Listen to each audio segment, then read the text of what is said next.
वो कहता है कि मैं रग नाम का एक राजा था और मैंने इतना दान दिया है कि जिसकी तुलना नहीं कर सकते। लेकिन एक बार मैंने एक गाय को दान में दिया और वही गाय को मैंने फिर से दान में दे दिया। साप बस मुझे गिरगिट बनना पड़ा। मानो भगवान ये शिक्षा देते हैं कि अगर हम दान पुण्य करें या फिर उसको हम अपने मुंह से ही कहें, अथवा एक ही वस्तु को हम दो व्यक्तियों को दान दे दें। कई बार ऐसा होता है ना कि जैसे गाय है, अब गाय को किसी ने कह दिया कि पंडित जी ये गाय आप ले जाओ, 2 महीने आप रखना अपने पास, फिर 2 महीने बाद उनको दे देना, फिर 2 महीने बाद उनको दे देना। ऐसा करने से जो दाता है वो नरक में जाता है। इससे अच्छा दान मत दो। और फिर गाय का दान भी ऐसे को करो कि जो उसका ख्याल रखे। ऐसा नहीं कि गाय को ले जाए और कसाईयों के हाथ में बेच दे थोड़े से पैसे के लिए। सत्य मानिएगा, आपने अगर हमें धन दिया, दान दिया, और उस धन का हमने जीवन में सदुपयोग कर लिया तो आपका धन बढ़ गया, और वो धन को ले जाकर हमने गलत कार्यों में लगा दिया, आपका वो धन आपको भी पतन की ओर ले जाएगा और हमें तो ले ही जाएगा। इसलिए रुपया पैसा बहुत सोच विचार करके देना चाहिए। हम आप रेलवे स्टेशन जाते हैं, बस स्टैंड जाते हैं, मार्केट जाते हैं, छोटे छोटे बच्चे पैसा दे दो बाबू, पैसा दे दो बाबू। उनको तो धंधा बना दिया गया। और धंधे की बात सबसे बुरी बात लगती क्या है, वो उस पैसे को लेकर के कोई अफीम खा रहा, कोई चरस पी रहा, कोई गांजा पी रहा है। तो उस पैसे से उसका उत्कर्ष नहीं हो रहा बल्कि उसका विनाश हो रहा है। हम तो कहते हैं अगर कोई भूखा आ जाए ना तो उसको आप बैठाओ, भोजन कराओ, पानी पिलाओ, कपड़े दे दो। हाँ, पैसे थोड़े बहुत दे दो पर ज्यादा मत दो, क्योंकि वो दुरुपयोग करते हैं। और भोली भाली जनता पकड़ा देती है। लेकिन ये गलत है।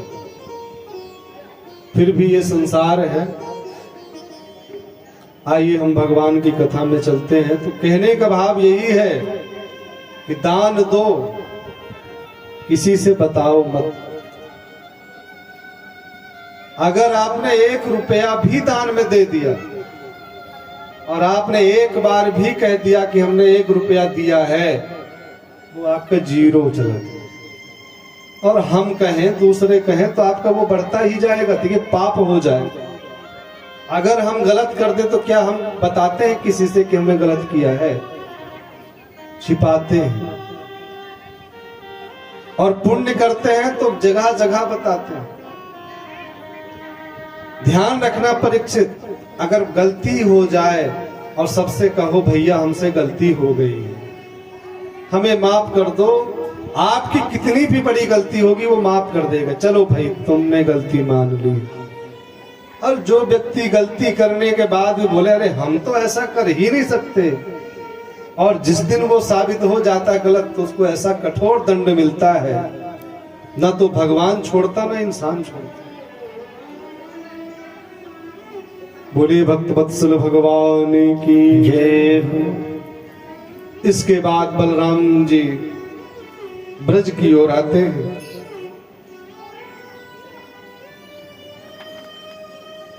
हे राजन, एक पौंड्रक नाम का एक राजा था। उसका जो मित्र है काशी राज, बनारस वाराणसी, वहां का एक राजा था, तो उसका मित्र था। और ये पौंड्रक है, ये भगवान के जैसा बनना चाहता है। आज भी समाज में बहुत लोग ऐसे हैं जो अपने को भगवान बनाना चाहते हैं। बहुत लोग मिल रहे। पौंड्रक ने सोचा कि द्वारिकाधीश कृष्ण ही वसुदेव नहीं हो सकते। वासुदेव, मैं भी कृष्ण बन सकता हूं, मैं भी द्वारिकाधीश का राजा बन सकता हूं। भगवान की कॉपी करना शुरू कर दिया। भगवान कैसे हैं तो पता चला कि भगवान के 4 हाथ हैं। एक हाथ में शंख, एक में चक्र, एक में गदा, और गरुड़ जी में बैठ के चलते हैं। उसने भगवान जैसा ही स्वरूप बना लिया। लकड़ी के 2 हाथ लगवाए, शंख चक्र बनवा लिया मशीन वाला घुमा के, और जब निकलता अपने प्रजा में तो कहते कि नौकर चाकर लगवाया था, तो वो जयकार करते, बोले पौंड्रक महाराज की जय। आप लोग मत बोलिए, पौंड्रक महाराज की जय। अब कौन जय नहीं बोल रहा है, उसकी ओर वो देखता था। ये जय नहीं बोला है, इसको मेरे सामने पेश कर। और समाज में जो अभिमानी व्यक्ति होता है वो उसकी ओर देखता है। किसकी ओर? कौन मेरी ओर नहीं देख रहा, कौन मेरे पैर नहीं छू रहा, कौन मेरे से इंटरेस्ट नहीं रख रहा, वो उसकी ओर ध्यान देता है। और जो व्यक्ति समर्पित है, वो चरणों में लेटा है, उसकी ओर उसका ध्यान ही नहीं है। तो अभिमानी व्यक्ति जो होता है वो दुश्मन को देखता है। पौंड्रक भी ऐसा ही करता था। हे राजन, एक दिन तो हद हो गई। पौंड्रक ने क्या किया, नोटिस भिजवा दी द्वारिकाधीश को। हे द्वारिकाधीश कृष्ण, आप कुछ समय तक राज संचालन करिए, फिर हम द्वारिका के राजा बनेंगे और आपको एक नई द्वारिका बसा लीजिए। आपके द्वारिका में हमारा राज्य होगा। और अगर ऐसा नहीं करेंगे तो फिर गलत होगा। हे राजा, भगवान ने कहा ठीक है, मैं मिल तो लूं। अब ध्यान से सुनिएगा। यहां परीक्षा हुई। पौंड्रक बिल्कुल भगवान की तरह दिखाई पड़ रहा था, और भगवान भी खड़े थे तो भगवान भी बगल में खड़े थे। सामान्य नजरें नहीं पहचान सकती थी कि कौन पौंड्रक है और कौन वासुदेव कृष्ण है। जैसे आजकल पेपरों अखबारों में एक स्लोगन आया करता है ना कि इसमें 5 अंतर ढूंढिए क्या क्या। देखने में वो एक जैसा ही लगता है, पर 5 भेद होते हैं। तो हे राजन, जब पौंड्रक खड़ा था तो पौंड्रक भूमि के सहारे खड़ा था। हम इंसान जो हैं बिना भूमि के सहारे नहीं चल सकते। लेकिन भगवान जब खड़े थे तो भूमि का आश्रय नहीं लेते, भूमि से ऊपर था।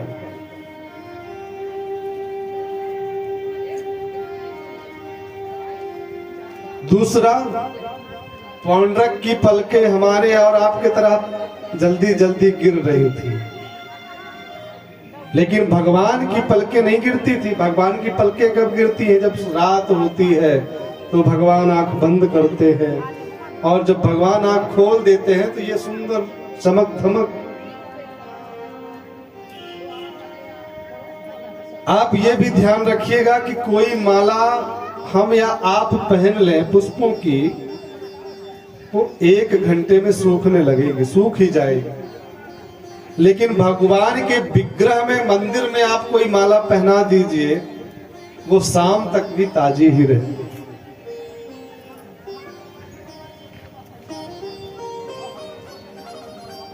अब कंपटीशन, अंतर होने लगा।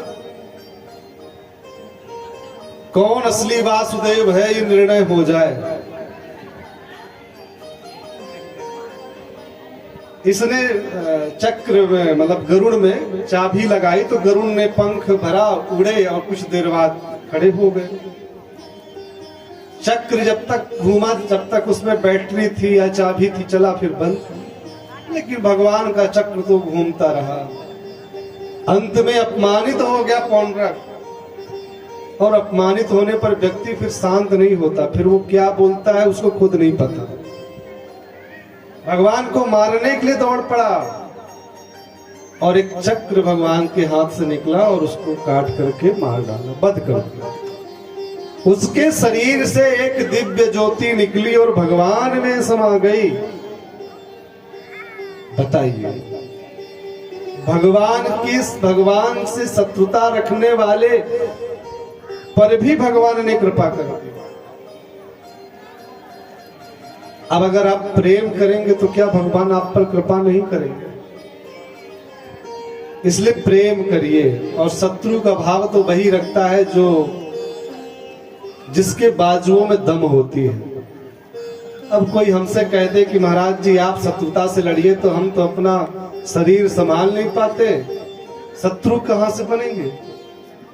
और शत्रु का भाव तो वही रख सकता है जो बलवान होगा। देखिए, असुर भी भगवान को की तपस्या करते हैं तब भगवान को पाते हैं।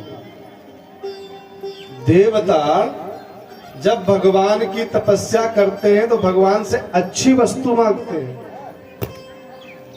और जो दैत्य हैं, राक्षस हैं, वो भी भगवान की तपस्या करते हैं पर भगवान से गलत चीजें मांगते हैं।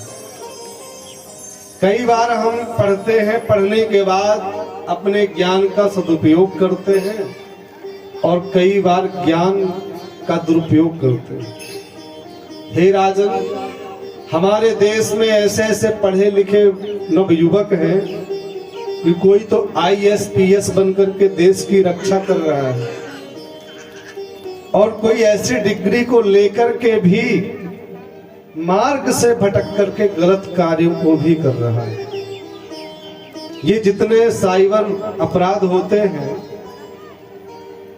ये यहाँ पर साइबर अटैक हो गया, किसी की फाइल हैक कर ली, तो ये सब कौन करता है? जो पढ़े लिखे लोग हैं, जिनको कंप्यूटर का अच्छा अनुभव है, तो अपने बुद्धि का उपयोग अच्छे में न करके बुरे में कर रहे हैं। इसलिए समय का सदुपयोग करना चाहिए। राजन, राजसूय यज्ञ होने वाला था। पांडवों ने विचार किया कि हम राजसूय यज्ञ करें, तो भगवान ने कहा कि सबसे पहले जरासंध का उद्धार कर देना चाहिए। ये जरासंध भगवान से शत्रुता रखता था।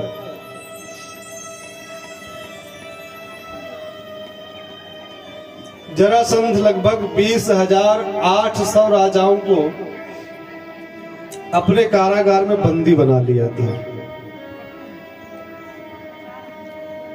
एक बार एक दूत आया, भगवान से विनती किया, प्रभु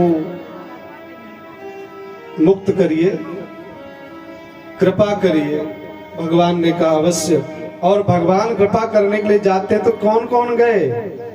भगवान कृष्ण, अर्जुन और भीम, तीनों ब्राह्मण के रूप में गए। क्योंकि जरासंध जो है ब्राह्मणों का बहुत सम्मान करता। क्यों करता था? जब से वह युद्ध जीत गया था, भगवान द्वारिकाधीश रणछोड़ राय के नाम से प्रसिद्ध हुए, भाग गए, तब से ब्राह्मणों को बड़ा सम्मान करता था। भगवान पहुंचे, बहुत सम्मान किया। अरे ब्राह्मणों बताओ तुम्हें क्या चाहिए? भगवान ने कहा युद्धम नो देहि राजेंद्र द्वंद्व सो यदि मन्यसे युद्धार्थिनो वयं प्राप्ता राजन्यकांक्षिणः।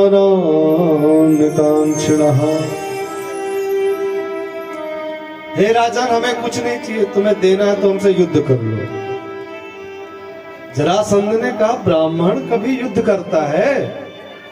ब्राह्मण को तो मधुर चाहिए, मीठा चाहिए, भोजन चाहिए, दक्षिणा चाहिए, और तुम युद्ध, तुम ब्राह्मण नहीं। भगवान मुस्कुरा दिए, तुझको तो मैंने कहीं देखा है। भगवान ने फिर मुस्कुराया, बोले हाँ मुझे पता चल गया तू कृष्ण है।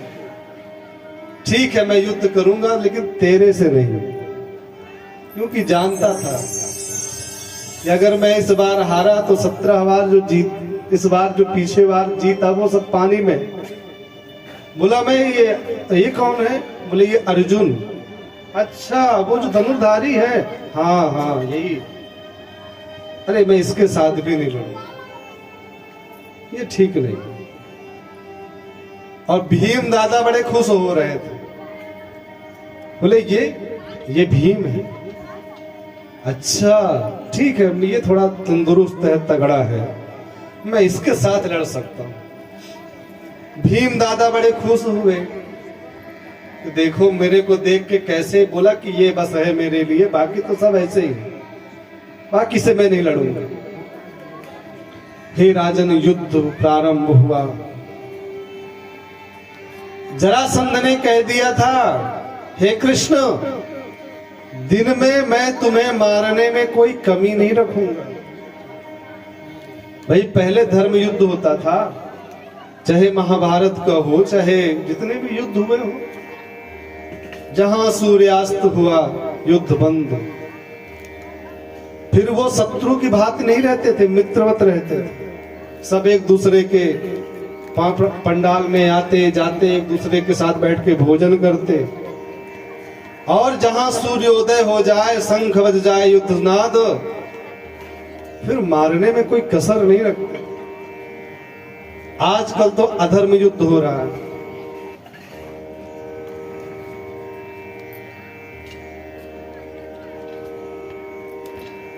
युद्ध प्रारंभ हो गया। अब ये जरासंध जो है दिन भर युद्ध करता, रात में खूब माखन मिश्री मेवा खिलाता, बढ़िया। 28 दिन तक युद्ध चलता रहा। भीम दादा एक दिन रोते रोते आए, बोले कन्हैया तुमने मुझे कहां फंसा दिया? ये आदमी है मरने का नाम ही नहीं ले रहा। भगवान ने कहा तुम मार लड़ते तो मेरी ओर नहीं देखते, मैं जैसा कहूं करूं वैसा तुम करो। युद्ध हुआ तो भगवान ने एक सीख ली, उस सीख को ऐसे किया, और एक इधर और एक इधर।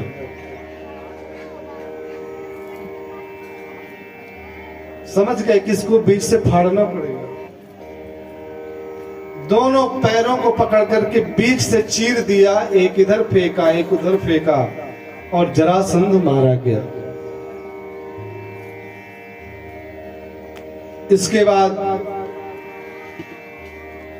जरासंध के पुत्र सहदेव को राजा बनाया, और समस्त राजाओं ने भगवान की स्तुति करी। कृष्णाय वासुदेवाय हरये परमात्मने प्रणतक्लेशनाशाय श्री गोविंदाय नमो नमः। आप सभी लोग भी इस मंत्र को याद कर लीजिए। सब कोई बोल सकता है, कोई सोचे कि नहीं मैं तो नहीं बोल सकता, ऐसा नहीं है। ये तो हमने बांटे हैं अपनी सुविधा के लिए, भगवान की नजर में सब एक है। मंत्र क्या है? कृष्णाय वासुदेवाय हरये परमात्मने प्रणत क्लेशनाशाय गोविंदाय नमो नमः। और इतना लंबा मंत्र नहीं बोल सकते तो बड़े प्रेम से सीताराम, राधे श्याम, राधे राधे, जय सिया राम, बड़े प्रेम से बोलना। और हरे राम कृष्ण कृष्ण हरे हरे, हरे राम राम राम हरे हरे।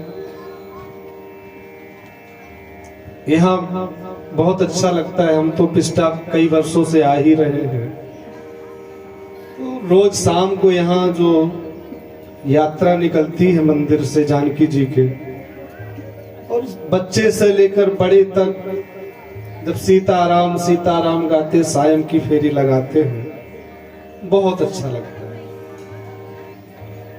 और हमें तो लगता है कि प्रत्येक गांव में ऐसा होना चाहिए, लेकिन भगवान की कृपा जिस गांव पर होती है वहीं पर ऐसा होता है। तो हमारी नजर में तो यहां पर भगवान की विशेष कृपा है। आपको भले थोड़ा सुनने में अजीब लगे कि महाराज ये क्या कह रहे हैं, लेकिन मैं तो ये मानता हूं कि अब ये जगह एक तीर्थ हो चुका है। ज्यादा हम नहीं कहते जो इस कथा में नित्य आ रहे हैं, तो जब भी वो कभी यहां से निकलेंगे और इधर नजर पड़ जाएगी, स्वाभाविक अपने आप सर झुक जाएगा। भले यहां कथा ना हो, पर आपकी भावना इतनी यहां से जुड़ जाएंगी कि जब आप यहां से निकलेंगे अपने आप आपको ये यहां कथा हुई थी, तो अब स्वयं ही देख के सर झुक जाता है। ये है श्रद्धा। राजसूय यज्ञ हुआ, भगवान श्री कृष्ण की अग्र पूजा का विरोध शिशुपाल ने किया। शिशुपाल रोज 99 गालियां देता था और पानी पी पी के गाली देता। आज क्रोध आया शिशुपाल को, तो भगवान ने कहा बस भाई बस। जैसे ही 100वीं गाली दिया तो चक्र निकला और शिशुपाल का वध कर दिया। वहां से भी एक ज्योति निकली, भगवान में समा गई। मतलब शत्रु का भाव रखने वाले पर भी भगवान प्रेम कृपा दृष्टि बनाते।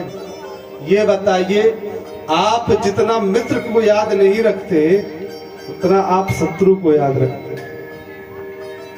सोएंगे तो चिंतन, अरे कहीं रात में ना आ जाए, फिर सवेरे जगे तो फिर चिंतन, अरे कहीं मिल ना जाए, पूरा दिन मेरा बर्बाद हो जाए। लेकिन मित्र की याद आप नहीं करते ज्यादा। कहने का भाव परीक्षित यही है कि भगवान को याद करो, चाहे जैसे करो पर करो। जाहि विद राखे राम ताहि विद रहिए, राधे श्याम राधे श्याम राधे श्याम।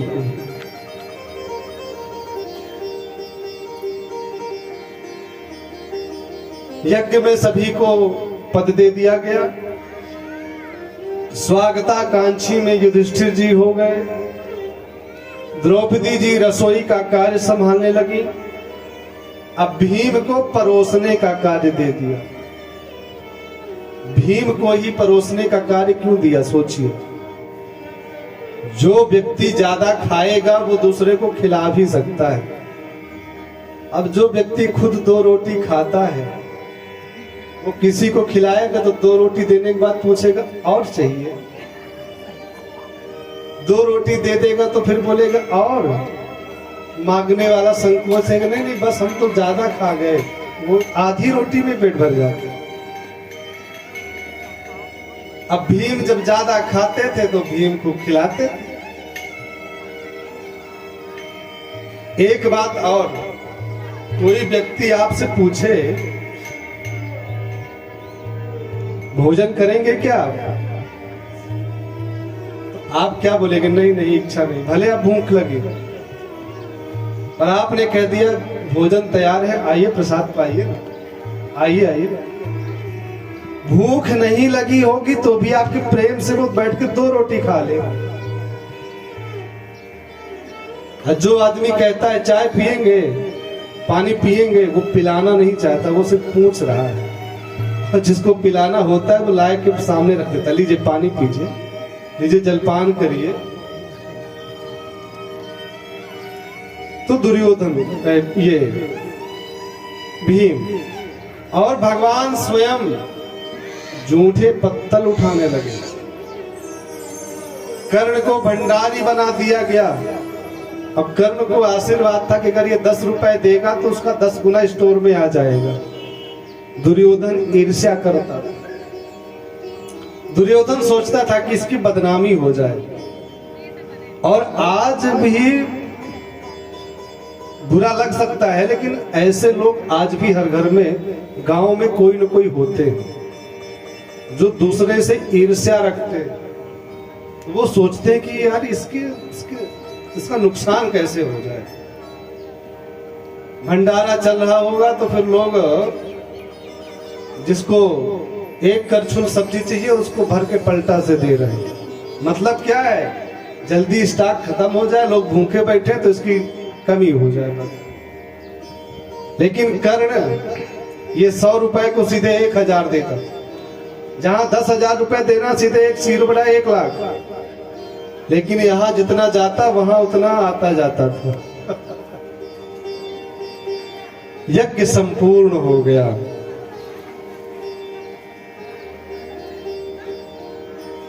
अब मय नामक एक दैत्य ने एक नगरी बसाई थी पांडवों के लिए। वो मायावी नगरी थी, जहां दरवाजा होता था वहां दीवार दिखाई पड़ता था, जहां दीवार होती वहां दरवाजा, जहां जल वहां थल, जहां थल वहां जल।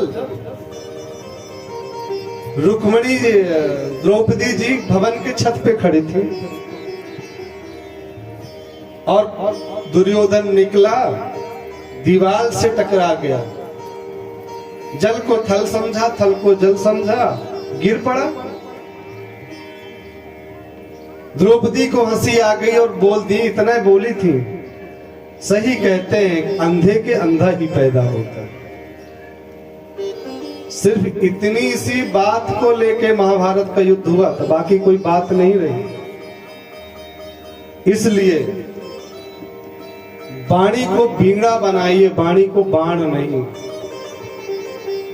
अगर ये वाणी बीड़ा बन जाएगी तो सबको सुख देगी, और ये वाणी अगर बाण बन गई ना तो ना जाने कितनों को मार डालेगी। समाज में ऐसे बहुत लोग हैं, मतलब कुछ नहीं है पर बोलने में कमी नहीं रखते। कोई तो ऐसा बोलता है कि आदमी उसकी बात को सुन के लट्टू हो जाता है, और कोई ऐसा बोलते है कि उसकी बात को सुन के कोई सीधे मर ही जाए, आत्महत्या कर ले। ऐसा लोग बोलते हैं। तो मेरा निवेदन यही है कि वाणी को बीड़ा बनाइए, वाण नहीं। प्रेम से बोलिए राधे राधे। आइए अब हम आज के कथा के प्रमुख प्रसंग की ओर चलते हैं। श्री सुदामा चरित्र की ये बड़ी सुंदर कथा है।